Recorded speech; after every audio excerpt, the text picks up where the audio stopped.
Hello friends. तो आज Wednesday and हमने जो पिछला वीडियो छोड़ा था वो इस बात पे छोड़ा था कि उस हमारे ट्राई ट्राई टाइगर को नए एग्स ट्राई करने चाहिए या फिर उसी एग्स की वैरायटी को स्टिक रहना चाहिए। तो जो टॉपिक हमने छोड़ा था वो था एक्सप्लोर करना चाहिए या एक्सप्लॉइट करना चाहिए। इस चीज को हम एक दूसरी कहानी के साथ समझेंगे और हम देखेंगे कि हमारा ट्राई ट्राई टाइगर ऐसे केसेस में कैसे बिहेव करता है। ठीक है। सो ये उस समय की बात है जब हमारा ट्राई ट्राई टाइगर गलियों में निकला था कुछ खाने के लिए। और जब वो निकला तो उसने देखा कि वहां पर एक नया रेस्टोरेंट खुला है।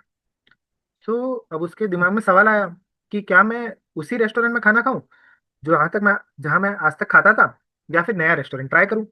ये सवाल आपके और मेरे दिमाग में भी कई बार आता है कि उसी रेस्टोरेंट में खाना खाऊं, नया रेस्टोरेंट ट्राई करूं, या सेम रेस्टोरेंट में भी अगर कोई नई डिश आई तो क्या मैं नई डिश ट्राई करूं, या फिर अभी तक मेरे को पता है कि ये डिश मस्त टेस्ट अच्छा करती है तो मैं उसी के साथ स्टिक रहूं। सो ये सवाल अब हमारे ट्राई ट्राई टाइगर को भी आया। उसने सोचा कि दोनों में क्या प्रॉज एंड कॉन्स होंगे। सो उसने सोचा कि जो मैं खाना आज तक खाता हूँ, जो दाल चावल रोटी सब्जी मैं अभी तक जिस रेस्टोरेंट की खाता हूँ मेरे को पता है कि बहुत टेस्टी होती है। जब भी मैं खाता हूँ मेरे को बहुत मजा आती है।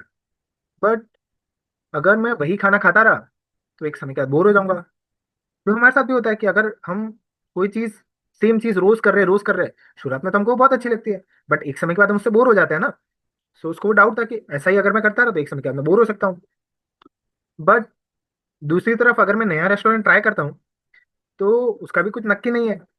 वो मेरे को बहुत तीखा लग सकता है तो जीरो रिवॉर्ड मिलेगा।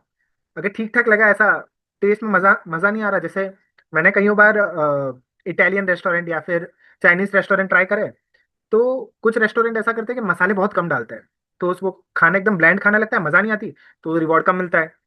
ऐसा भी हो सकता है कि खाना बहुत टेस्टी निकले तो +10 रिवॉर्ड मिल जाए, और ऐसा भी हो कि ओके ओके खाना है +5 ही रिवॉर्ड मिले, जहाँ की हमको प्रीवियसली 7 +7 रिवॉर्ड हमेशा मिल रहा था। और क्या हमें रिस्क लेना चाहिए या नहीं लेना चाहिए, अपने आप में एक सवाल है। तो ट्राई ट्राई टाइगर उस केस में क्या करे, एक्सप्लोर करे नया नया रेस्टोरेंट, या फिर जो रेस्टोरेंट उसको पता है कि अच्छा खाना देता है और +7 रिवॉर्ड वहां से मिल जाता है तो उसी को एक्सप्लॉइट करता रहे। क्या करना चाहिए उसे।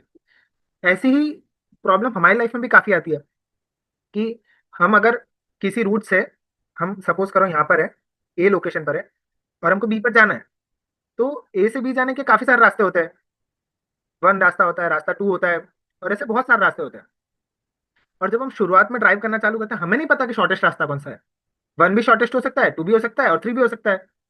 गूगल मैप तो दिखा रहा है कि टू शॉर्टेस्ट है, बट क्या उसको गूगल मैप को पता है कि ये गली से होके जा सकते हैं या रॉन्ग साइड होके जा सकते हैं। गूगल मैप को तो ये सब नहीं पता है। ये सब हमें कब पता चलता है, जब हम अलग अलग रास्ते ट्राई करते हैं। बट उसमें भी एक रिस्क है कि जो मैं अलग रास्ता ट्राई कर रहा हूँ, अगर वो बहुत लंबा रास्ता निकला तो मैं बहुत डिले पहुंचूंगा, वो तो नहीं चलेगा। अगर वो शॉर्टेस्ट निकला तो बहुत मजा आ जाएगा, बट अगर लंबा निकला तो उसका अलग दुख है। सो ये ऐसे इश्यूज हमारे ट्राई ट्राई टाइगर की लाइफ में भी काफी आते हैं। तो वो उसको बैलेंस कैसे करता है। सो उसको बैलेंस करने के लिए ट्राई ट्राई टाइगर की लाइफ में बहुत एक सिंपल चीज है, एप्सिलॉन, जिसको हम ई से डिनोट करते हैं। सो वो एप्सिलॉन कैसे वर्क करता है, अगर वो एप्सिलॉन ज्यादा रखूंगा तो क्या होगा और कम रखूंगा तो क्या होगा। एक चीज आपको बता दूं कि एप्सिलॉन की वैल्यू जनरली 0 से 1 के बीच में होती है। 0 रखने पे क्या होता है और 1 रखने पे क्या होता है, ये सब हम समझेंगे अगली क्लास में मल्टी आर्म बैंडेड के एग्जाम्पल से। हम देखेंगे कि मल्टी आर्म बैंडेड क्या होता है एंड उसके एग्जाम्पल में जो एप्सिलॉन है वो कैसे वर्क करता है। सो बने रहिए, बाय बाय।